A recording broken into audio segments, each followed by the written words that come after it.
Hello guys, welcome to my channel भगवान जीआई सिकोड़दार। आज हम कक्षा 11 इकोनॉमिक्स के एनुअल एग्जाम के लिए very short type question answers करते हैं।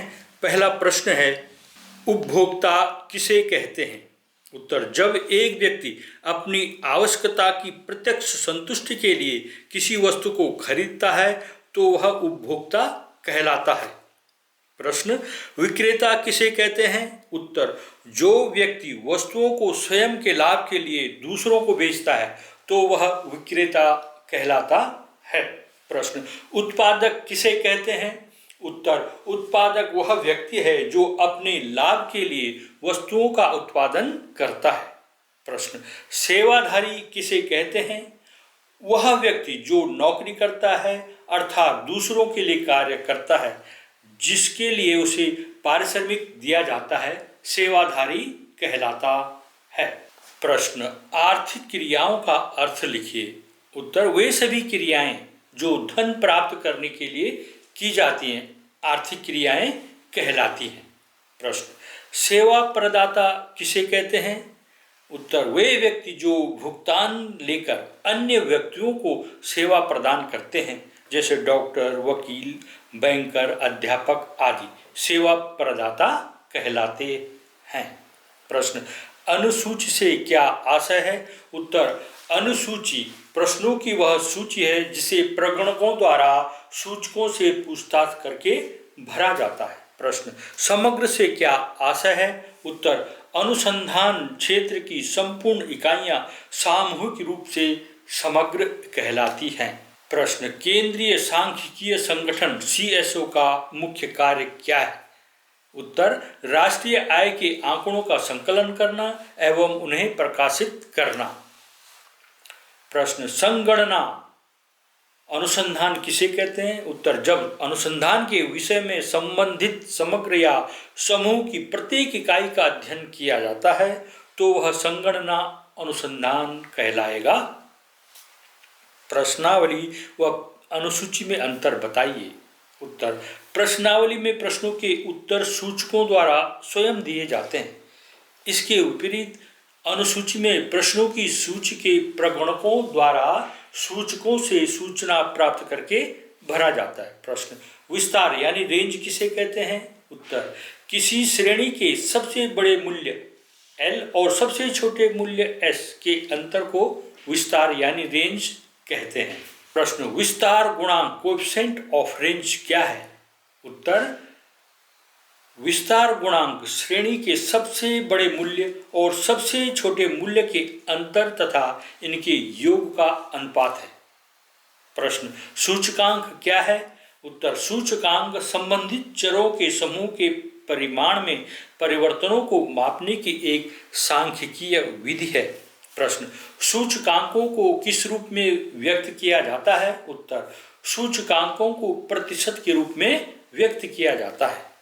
सेंसेक्स क्या है?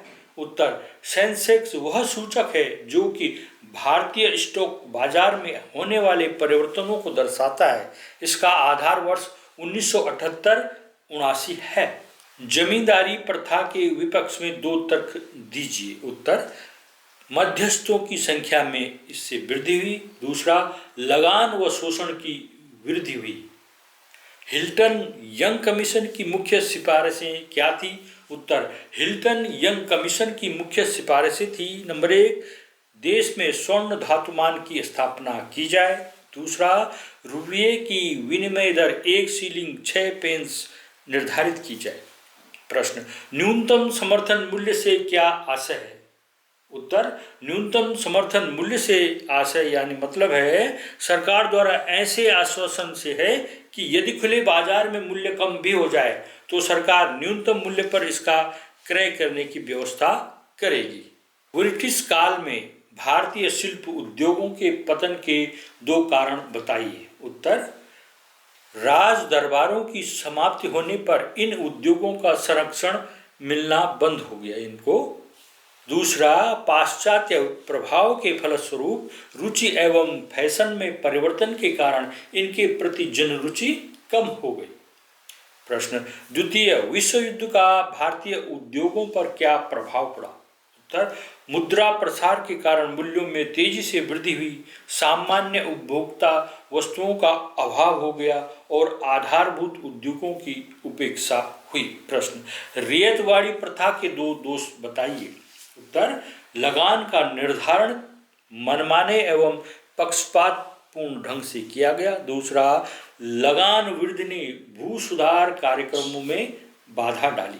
औद्योगिकरण से क्या आशय है। उत्तर औद्योगिकरण से आशय निर्माणी उद्योगों की स्थापना एवं उनके विकास से है। प्रश्न भारत में औद्योगिकरण की दो समस्याएं बताइए। उत्तर भारत में औद्योगिकरण की दो समस्याएं, नंबर 1 तीव्र गति से बढ़ती हुई जनसंख्या भारत के औद्योगिक विकास में बाधा बनी है। दूसरा, बाजार की संपूर्णता एवं जोखिम के आधिक्य के कारण देश में कुशल उद्यमीय क्षमता का अभाव हुआ। निजीकरण से क्या आशय है।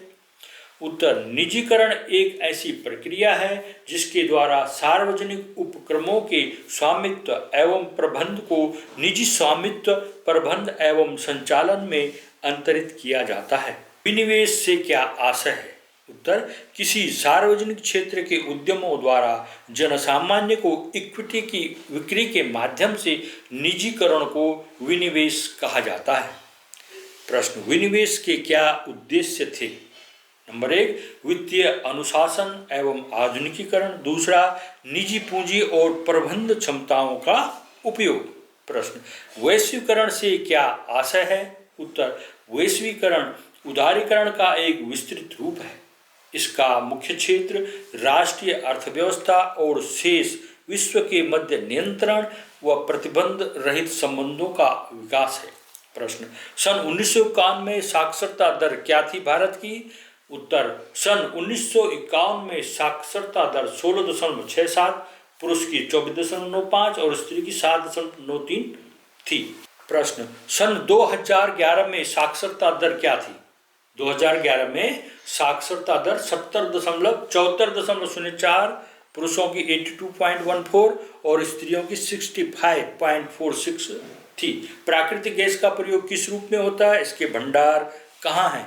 प्राकृतिक गैस का प्रयोग उर्वरक तथा पेट्रोलियम पदार्थों में कच्चे माल के रूप में होता है।